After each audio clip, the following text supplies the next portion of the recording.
University final year students একটাই চাওয়া, চাকরি চাই। কিন্তু বিশাল সমস্যা ভাইয়া, কোনো অভিজ্ঞতা তো নাই। এখন কি করা? চাকরিও চাই, অভিজ্ঞতাও নাই, কি করা যায়? So university final year students, তোমাদের জন্য আমার কিছু সাজেশন আছে, please hear me out. Number one, তোমার যখন ইউনিভার্সিটির একেবারে ফাইনাল ইয়ার, তার মানে তুমি 4th ইয়ারে আছো বা মাস্টার্সের 2nd ইয়ারে আছো, আর 1 বছর পর বা 6 মাস পর বা 3 মাস পর চাকরি খোঁজা শুরু হবে। মেজর যে ভুলটা আমরা সবাই করি, একদম লাস্টে যেয়ে কাজ শুরু করি না। এই জন্যই আমি এইটার ভিডিওর টাইটেল দিই না যে ফ্রেশ গ্র্যাজুয়েটস, ফাইনাল ইয়ার থেকে এই কাজগুলো শুরু করতে হবে। So first task, prepare your CV.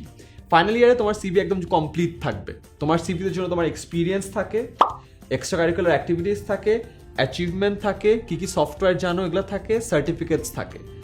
এই 5টা জিনিস যেন থাকে। Remember that.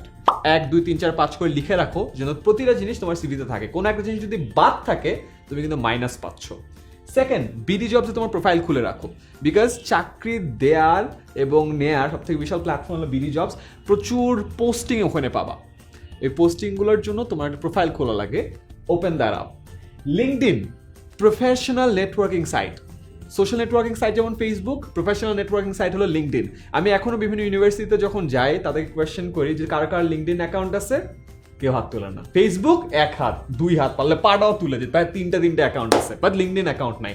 বাট চাকরির জন্য তোমার লিঙ্কডইন অ্যাকাউন্ট লাগবে, এবং এই 3টের জন্যই ডিটেইল ভিডিও অলরেডি 10 মিনিটসগুলো আছে, সিভির উপরে আছে, বিডি জবসে আছে, লিঙ্কডইনে আছে। ওই জিনিসটা দেখে নিও এবং তোমার প্রোফাইল এখনই রেডি করে ফেলো। অ্যান্ড রেডি করে ফেলার পর কিন্তু কাজ নাই, তোমার এই কাজ আছে আর কি, কাজ নাই বললাম, ভুল, কাজ আছে। সেটা তোমার ফ্রেন্ডদেরকে দেখাও, তোমার রিলেটিভসকে দেখাও, তোমার বাবা মাকে দেখাও। আমি আমার বাবাকে দেখাই, আমার বাবাকে দেখাইলেই সে 12-13টা ভুল বের করবেই।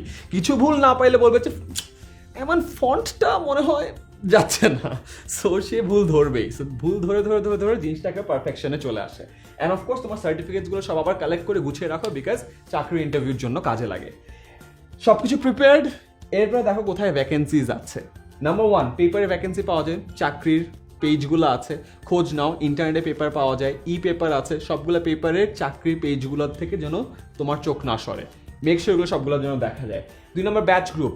তোমার ব্যাচের গ্রুপ আছে, তোমার সেকশনের গ্রুপ আছে, তোমার ইয়ারের গ্রুপ আছে, তোমার পরে ইউনিভার্সিটির গ্রুপ আছে, স্টুডেন্ট কমিউনিটির আরও গ্রুপ আছে, অন্টারপ্রিনারশিপের বিভিন্ন গ্রুপ আছে, স্টার্ট আপগুলোর গ্রুপ আছে, যেখানে প্রতিনিয়ত মানুষ চাকরি পোস্ট করছে যে আমার মানুষ দরকার, এই হায়ারিং চলছে, এই নতুন জব পোস্টিং আছে। সেগুলোতে খেয়াল রাখো, বিকজ ওখানে প্রচুর ভ্যাকেন্সি পোস্ট করা হয়। ওয়ার্ড অফ মাউথ, আশেপাশে মানুষের সাথে খোঁজ খবর রাখো, কোথায় কোন ভালো ভালো জব আছে, যে জবগুলো তুমি খুঁজতে চাও। 4th হলো সিনিয়র্স। তুমি পার্টিকুলার কোনো কোম্পানিতে যেতে চাও, মনে করো ইউনিলিভারে যেতে চাও, বিএডিতে যেতে চাও, রবিতে যেতে চাও, এই কোম্পানিতে তোমার ইউনিভার্সিটির সিনিয়র যারা যারা আছে, ওই সিনিয়রদেরকে নক করো। নক করে বলো যে ভাইয়া, এই আপনি যখন চাকরি পেয়েছিলেন কী করেছিলেন, কীভাবে প্রিপারেশন নিয়েছিলেন, সিভিটা কেমন ছিল, ভাইভাতে কী কী জিজ্ঞাসা করেছিল, চাকরিতে ঢোকার পর কী কী জিনিস কাজে লাগে, এখন থেকে আমি কীভাবে প্রিপারেশন নিতে পারবো, অ্যান্ড আপনি আমাকে একটু মেন্টর করেন। আমার যখন সময় আসবে তখন যদি একটু আমাকে অ্যাডভাইস দিতেন, আমার সিভিটা একটু চেক করে দিয়েন। সো এই যে তাদের সাথে একটু কথাবার্তা বলা, তাদের কাছ থেকে অ্যাডভাইস নেওয়া, তাদের মেন্টরিংটা নেওয়া এখন থেকেই শুরু করো। প্লাস তাদের কোম্পানির যখন জব পোস্টিং হবে, তখন তাদেরও তার নিজের ইউনিভার্সিটি থেকে তোমার কথাই সবার আগে মনে পড়বে, বিকজ তুমি তার কাছে অনেক বেশি ইন্টারেস্ট জানিয়েছো। এরপর লিঙ্কডইনে প্রচুর জব পোস্টিং হয়, অ্যাজ আইভ অলরেডি মেনশন। তোমার লিঙ্কডইন প্রোফাইল যদি ঠিকঠাক থাকে, লিঙ্কডইনে যদি রেগুলার হও, লিঙ্কডইন থেকেও তুমি প্রচুর চাকরি অফার পেতে পারো। অ্যান্ড লাস্টলি রিলেটিভস, তোমার রিলেটিভস সবাইকে জানাও যে তুমি পাস করে বের হয়ে গেছো। অফকোর্স তোমার রিলেটিভসদের মধ্যে অনেকে অনেক জায়গায় আছে, সো যখন জব পোস্টিং হবে তখন তারা তোমাকে একটা কল দিবে। সো মেক শিওর এই যে ভ্যাকেন্সিগুলো যতগুলো জায়গা আছে সবগুলোর জন্য প্রপারলি তোমার জানা থাকে। এরপর হলো প্র্যাকটিস। রিটেন টেস্ট কিন্তু আবারও দিতে হবে। মনে করেছিল যে আহারে অ্যাডমিশন টেস্ট একবার ইউনিভার্সিটি দিয়েছে আর জীবনে দিতে হবে না, কিন্তু দিতে হয়। অ্যাপটিটিউড টেস্ট দিতে হয়, যে অ্যাপটিটিউড টেস্টগুলো অনেক সময় আইবি অ্যাডমিশন টেস্টের মতো হয়। ম্যাথ, ইংলিশ, অ্যানালিটিক্যাল এই জিনিসপত্র রাখা হয়। অনেক সময় হয়তো তোমার সাবজেক্ট নলেজও যাচাই করা হয়। সো ওটার জন্য প্রিপারেশন নিতে থাকো, অ্যান্ড ইন্টারভিউর জন্য প্রিপারেশন নাও। ইন্টারভিউ একটা খুবই কমপ্লেক্স অ্যান্ড ক্রিটিক্যাল একটা ফেজ। সো তোমার ইন্টারভিউ কীভাবে দিতে হয়, ইন্টারভিউর সময় ড্রেস কোড কেমন হয়, আচার ব্যবহার কেমন হয়, গ্রুমিং কেমন হয়, দাড়িটুকু কতটুকু কাট থাকবে, চুল কীভাবে হবে, হাত টাত কীভাবে নাড়াবা, মানে জেস্টার কেমন হবে, পশ্চার কেমন হবে, ইন্ট্রোডিউস ইউর সেলফ, এটার অ্যান্সার কি, হোয়াটস ইউর বিগেস্ট স্ট্রেংথ, এটার অ্যান্সার কি, হোয়াটস ইউর বিগেস্ট উইকনেস, এটার অ্যান্সার কি, why should we hire you, এটার অ্যান্সার কি। এই অ্যান্সারগুলো আমাদের কখনো মাথায় থাকে না, আমরা প্রিপারেশন নেইও না। সো প্রত্যেকটা স্পেসিফিক অর্গানাইজেশনের জন্য তোমার ইন্টারভিউ সবগুলো কোয়েশ্চেন প্রিপেয়ার করতে হবে। সো আগে থেকে ইন্টারভিউ প্র্যাকটিস করা শুরু করো, কারণ একদিনে মানুষ ভালো বক্তা হয় না, একদিনে মানুষ ভালো ইন্টারভিউও হয় না। তাই আগে থেকে প্র্যাকটিস করো, নিজের একটা গ্রুপ তৈরি করো, যে গ্রুপে একজন ইন্টারভিউ দিবা, তোমার 4 ফ্রেন্ড ইন্টারভিউ নিবে, আবার সে আসবে আরেকজন ইন্টারভিউ দিবে, সে আসবে আরেকজন ইন্টারভিউ নেবে, এরকম করে নিজের 3-4-5 জন ফ্রেন্ড মিলে একজন আরেকজনের ইন্টারভিউ স্কিলটা যাচাই করে নাও। কেন যাচাই করতে যায় ঝালাইও হয়ে যাবে, আর ঝালাই করতে করতে বেটারও হয়ে যাবা। অ্যান্ড রিমেম্বার, যখন তোমাদের এই জিনিসগুলো হচ্ছে, তোমাদের ড্রেস কোড যেন ঠিকঠাক থাকে। ইন্টারভিউ বোর্ডে যাওয়ার জন্য কি ড্রেস কোড দরকার, ওখানে আমার ডিটেল ভিডিও আছে, প্লিজ ওয়াচ দ্যাট।